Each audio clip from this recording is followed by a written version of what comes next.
let us discuss the nature and scope of HRM, significance of HRM and objectives of HRM. First, let us know about human resource management, that is HRM. Every organization needs people of different talents and abilities to perform various functions. People having different aptitudes, faculties and skills are called human resources. The system that manages human resource is called human resource management. It is one of the functions of management that brings people and organization together so that both achieve their goals. As it aims at attaining the goals of the organization, individual and society, it is an integrated approach. It is an art of procuring, developing and maintaining competent workforce to achieve the goals of an organization in an effective and efficient manner. Now, let us see the features of HRM. These features are: it is a pervasive function, action oriented, employee oriented, people oriented, future oriented, development oriented, science as well art, young discipline, staff function, comprehensive function, challenging function, interdisciplinary function and lastly continuous function. Friends, let us discuss the features in detail one by one. First one is all pervasive functions. Human resource management, that is HRM, is not confined to any one single industry or organization. It is all pervasive. It is integral part of all organizations and at all levels. It is equally essential and useful in all types of organizations, public organizations such as armed forces, the railways, post or television and private organizations such as manufacturing or trading organization, sports organization and so forth. Each and every manager is involved with human resource management function. Generally, in big or large scale organizations, there is a separate HR department and it provides expert staff, advice and assistance to management. All organizations have two types of functions, namely staff function and line function. Line function is a function where people make decisions and staff is supportive to line function. Though human resource management seems to be a supportive function, it comprises line responsibility. Second one is action oriented. HRM is an action oriented function and involves action plans as well as record keeping and developing procedures. It provides solutions to all problems and helps to achieve organizational and personal goals. Third one is employee oriented. HRM respects each and every employee. It considers needs of all individuals and provides various services and facilities. It also cares for satisfaction and growth of employees. It shows concern for top managers or groups as well as the bottom level workers. Fourth one is future oriented.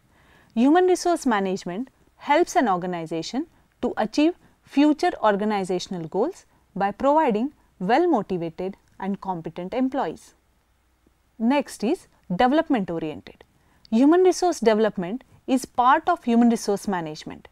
Human resource development focuses on developing potential of employees so that they get maximum satisfaction from their work and give their best efforts to the organizations.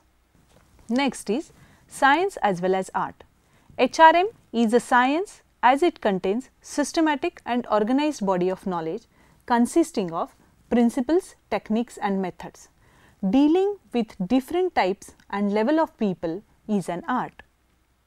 Handling people and solving their problems is one of the most creative arts. Thus, HRM is both science as well as an art. Next is young discipline. Human resource management is of recent origin. It was first introduced as personnel management during 1945 to 1979. As the economic environment had changed from 1970s onwards, it evolved as human resource management. It is relatively a new specialized area as compared to manufacturing and marketing. Next is staff function. Management functions are divided in two types as staff function and line function. Human resource management is one of the staff functions. It is advisory in nature. Human resource managers contribute to the growth and success of an organization by advising the operating departments on human resource matters. HR managers are authorized to advise line managers in achieving basic goals. HR managers work as staff managers. They assist and advise line managers in areas like recruiting, hiring and compensation. Next is comprehensive function. HRM is concerned with managing people or employees in the organization. It includes all types of employees working at all levels such as workers, supervisors, officers, managers and other types of personnel. Next is challenging function. Human beings are dynamic in nature, so managing them is a challenging task. People cannot be treated as machines as they have sentiments and emotions. They have to be handled tactfully. Next is interdisciplinary function. In order to understand and deal with human problems effectively, a manager must depend upon different areas of knowledge such as sociology, anthropology, psychology, economics, etc. So, it is called as an interdisciplinary function. Next is continuous function. Human resource management is an ongoing or never ending process. It is not a one-shot function, that is, it cannot be practiced once a week or a day or a year. HRM requires a constant alertness and awareness of human relations and their importance in everyday operations. Now, friends, let us see the scope of HRM. The scope of HRM is very wide. In recent years, research in behavioral sciences, new trends in managing knowledge workers and advances in the field of training have expanded the scope of HR function. The Indian Institute of Personnel Management has described the scope of HRM in these aspects: personnel aspect, welfare aspect and industrial relation aspect. Let us discuss the scope in detail. First one is personnel aspect. As we know, personnel is nothing but the employees or people employed. This aspect covers different activities which are concerned with the employees of the organization. These are manpower planning, recruitment, selection, placement, transfer, promotion, training and development, remuneration, incentives, productivity, etc. The next aspect is welfare aspect. Welfare refers to well-being of employees. Organization or company provides various welfare facilities for employees to improve their productivity. This aspect deals with working conditions and amenities such as canteens, rest and lunchrooms, housing, transport, medical assistance, education, health and safety, recreation facilities, etc. The next aspect is industrial relations aspect. Industrial relations include all sorts of relations in industry. It includes the relations between employees and employers, between any two employees and between any two employers. This aspect covers union management relations, joint consultation, collective bargaining, grievance and disciplinary procedures, settlement of disputes, etc. Friends, now let us discuss the objectives of HRM. Objective means the purpose or aim. The primary objective of HRM is to ensure the availability of the right person at the right place, at the right time or at the right job so that organizational objectives can be achieved effectively. These objectives can be classified into 4 different categories, namely personal objectives, functional objectives, organizational objectives and societal objectives. These objectives move from micro to micro and vice versa, that is from macro to micro. Micro objectives are personal objectives and macro objectives are societal objectives. Let us discuss these objectives and their supporting functions in detail. First one is societal objectives. To function effectively in society and to achieve growth and success, human resource management has to achieve social objectives. To achieve social objective, HRM needs supporting functions such as legal compliance, benefits and union management relations. Second one is organizational objectives. Organizational objectives are decided after considering the societal objectives. Supporting functions such as human resource planning, selection, training and development, appraisal and placement are required to attain organizational and societal objectives. Third one is functional objective. HRM consists of different functions such as selection, training and development, placement, compensation and appraisal. Each of these functions develops its objectives that would match to the organizational objective. While developing these objectives, each function has to consider personal objectives too. Friends, let us discuss these supporting functions in detail. First one is societal objectives. Societal objectives include supporting functions like legal compliance, benefits to society and union management relations. Let us see these in detail. First one is legal compliance. Legal compliance means fulfillment of legal requirements. Society constitutes people that are needed by organization.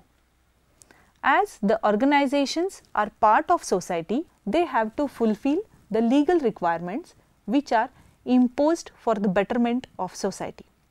These legal requirements assure fair and equal employment to people. To establish and survive in society, legal compliance is mandatory for organizations. Second one is benefits to society. Society accepts that organization which provides benefits to it. The benefits expected by the society are employment generation, fair employment practices, welfare facilities like housing, transportation, schools for employed children, hospitals or medical benefits and credit societies, etc. Identifying the need and providing such benefits to the employees and for the people in that area is the job of HR manager. Third one is union management relations. Union means employees association.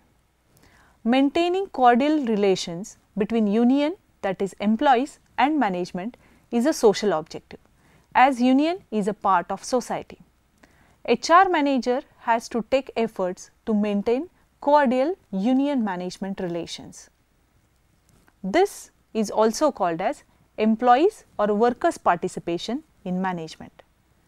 The second objective is organizational objective. After defining the societal objectives, organizational objectives are defined. These clarify the purpose of organization. It includes the supporting functions like human resource planning, employee relations, selection, training and development, appraisal and placement. Let us see this in detail one by one. First one is human resource planning.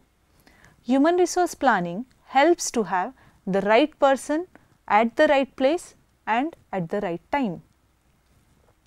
To achieve organizational objectives, right number and quality of employees or human resources are required that are identified through human resource planning. Second one is employee relations.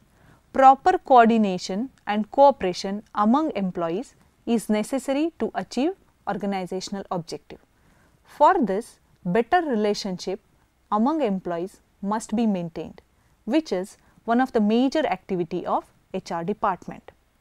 Third one is selection. Selection of appropriate talents helps to achieve organizational objectives. A good scientific selection process is essential to get suitable talents that would contribute in achieving organizational objectives.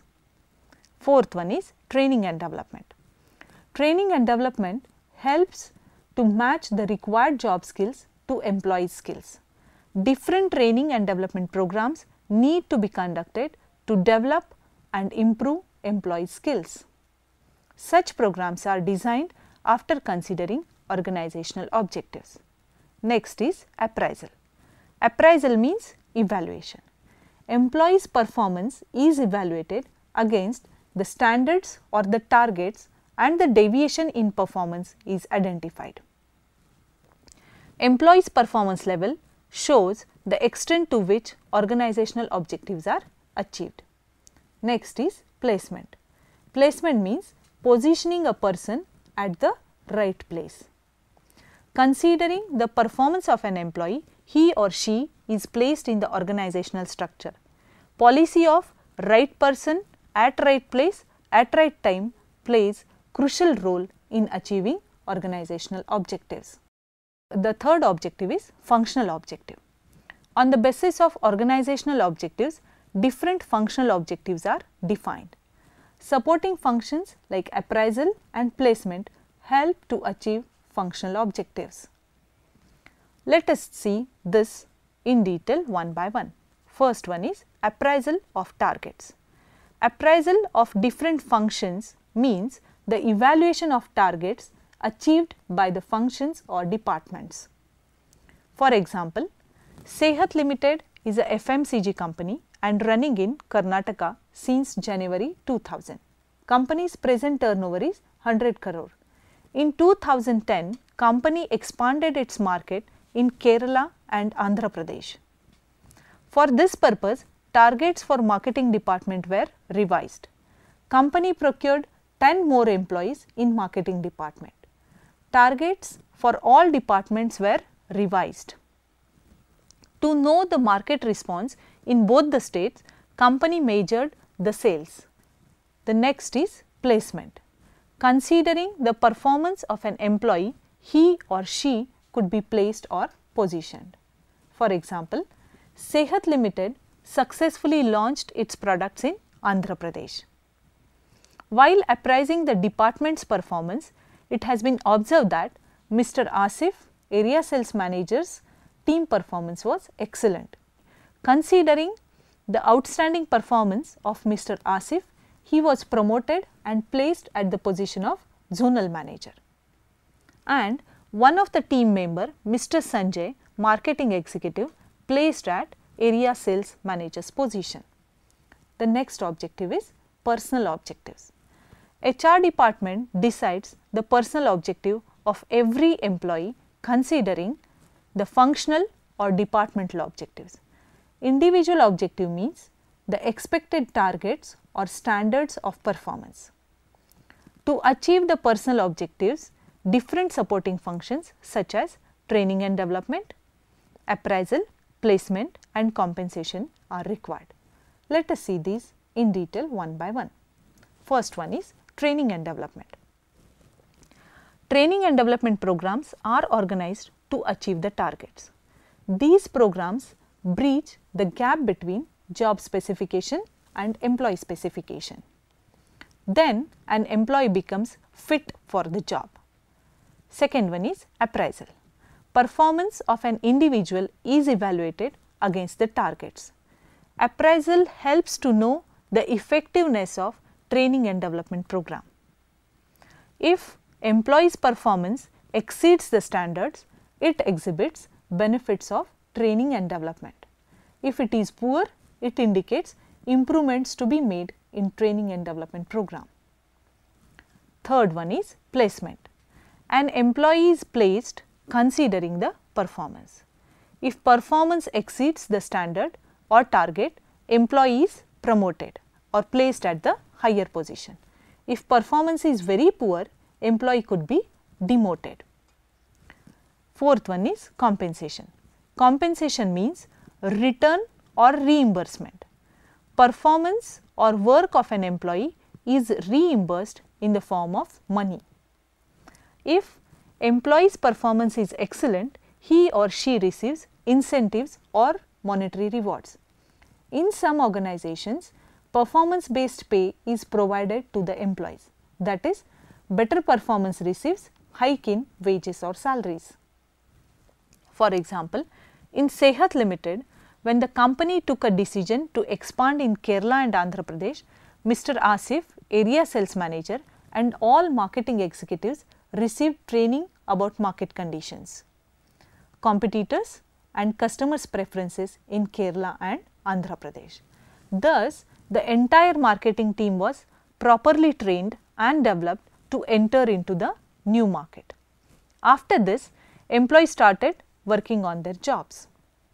It has been observed that Mr. Asif, area sales manager, and Mr. Sanjay, marketing executive, have received excellent remarks through performance appraisal. As a reward, Mr. Asif is placed at the position of zonal manager and Mr. Sanjay is placed at area sales manager's position. Along with promotion, both of them received a hike in salary and incentives for their excellent performance. Friends, now let us discuss the following case study to understand all concepts well mentioned earlier. High Point, a small restaurant near the university, was doing very well. The tables were typically full at both lunch and dinner times. On the weekend evenings, there was usually a line of people waiting to get in. High Point was popular with the college students and faculty members, but drew customers from the broader community as well. Almost everyone raved about the food, especially the pizza. Professor Mallika's son Sudeep was a second-year student in university working at High Point as a service van boy. He was very happy with his job and other employees. Professor Mallika thought that there must be other things going on behind the scene along with the good cooking that contributed to the restaurant's success. One evening, just before closing time, Professor Mallika came to restaurant for some dessert. Sudeep and two other employees, Biren and Vishal, joined her for a cup of tea. Mallika asked, "What makes this restaurant as such a good one? I am sure there is more to it than great pizza." Vishal answered first, "It is the atmosphere where we work. Everyone is sailing in the same boat and we know we have to work together to make our boat run right. We help each other out too. We all work together to make the salads if kitchen people are busy with other duties. We spend a lot of time training new people so that everyone's working procedures are consistent. We even plan among ourselves how each of us will work during upcoming week." Sudeep added, "In addition, there is something more. The food service boys and the chefs really get along. Everyone agrees that pleasing the customer is the most important thing. Our chefs are the best around, but if the customer complains, we take food right back to the kitchen. The chefs never get upset but replace it. Happy customer means bigger tips, and all the service boys give an equal share of their tips to the service van boys and the chefs. All of us make pretty good money here." Biren said, "Don't forget that the owner of this place is also a great boss. He does not interfere in our busy hours, but he gets us together every now and then for a free dinner and asks us how the place might be run better. Once we figured out that the restaurant was losing money on several starters, so we told our boss to raise the prices on those items and no one complained. He even lets us take care of most of the new entrants. we bring in our friends who we think will work well over here. The boss respects our judgment and no one seems to take disadvantage of that. Malika thanked Sudeep and his co-workers for their comments. Very enlightening, she said. Their remarks confirmed some of her ideas about why the restaurant was doing so well. She talked with more people, including the owner and the chefs. From this, she came to know that these people love each other. Now, friends, from this above case study, we can understand that human resource management is a way of life in High Point restaurant. High Point has the only goal, that is pleasing the customer. Every employee knows his or her job well. Every employee, from a service van boy to the owner, takes efforts to satisfy the customers. Owner treats employees as partners and respects them. Owner has given free hand to employees to hire the people. After hiring a new person, time is spent to train the person so that he can best fit in the restaurant's culture. Owner spends time with employees very frequently. Owner welcomes employees' suggestions. There is a very good coordination and cooperation among the employees. Tips given by the customers are equally shared among waiter, chef and service van boy. None of the employees takes undue advantage of the freedom. In High Point restaurant, personnel, welfare and industrial relational aspect, that is relations among employees and employers and employees, are functioning right. Societal, organizational, functional and personal objectives are clearly defined and achieved.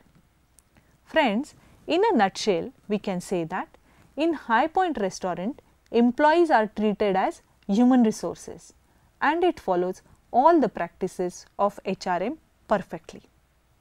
Friends, thus we can conclude that every organization should define its objectives clearly, which will help to maintain cordial relations. There must be an appropriate link between societal, organizational, functional and personal objectives. Thank you.